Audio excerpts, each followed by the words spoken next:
Buenos días a todos e gracias pola vosa presencia aquí.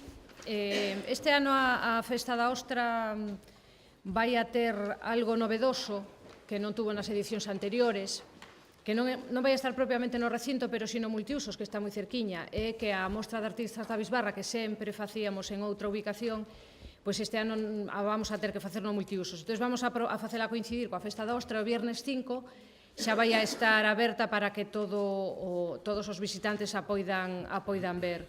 E tamén ese viernes 5 vamos a contar con un concierto no recinto xa do Grupo América. Foi un grupo que pasou por o noso concello fai algún tempo e que a verdade é que tuvo moi boa acollida e foron moitas as persoas que nos dixeron que non se habían enterado e que lles había gustado moito, que había que repetir. Entón, bueno, o vamos a ter o viernes 5, digamos, para ir abrindo esta festa. E os días grandes, evidentemente, os 6 e os 7, que contarán, como en anos anteriores, coa charanga polas rúas de Arcade, coas bandas de música, coa tradicional verbena o sábado pola noite, que este ano correrá a cargo das orquestas Panorama e Pasarela.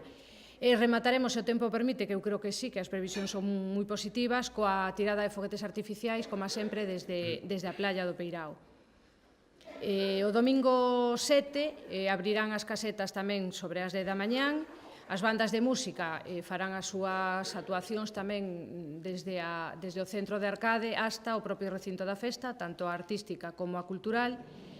E despois o momento importante da festa, que é a 1 do mediodía, que vamos a ter unha pregoeira este ano, que é Nieve Rodríguez, que ao mellor polo nombre non sona moito, pero seguramente todo o mundo se dá conta porque foi copresentadora con Galloso e en varios programas da TVG.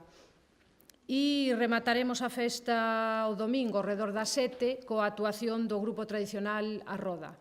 Intentamos un pouquiño que houbera actuacións, digamos, para o público máis novo, para o público un pouquiño máis adulto, un pouco para que da Festa da Ostra poidan disfrutar todas as persoas e todos os grupos de idade do noso concello, evidentemente de fora do noso concello que nos van a visitar eses días.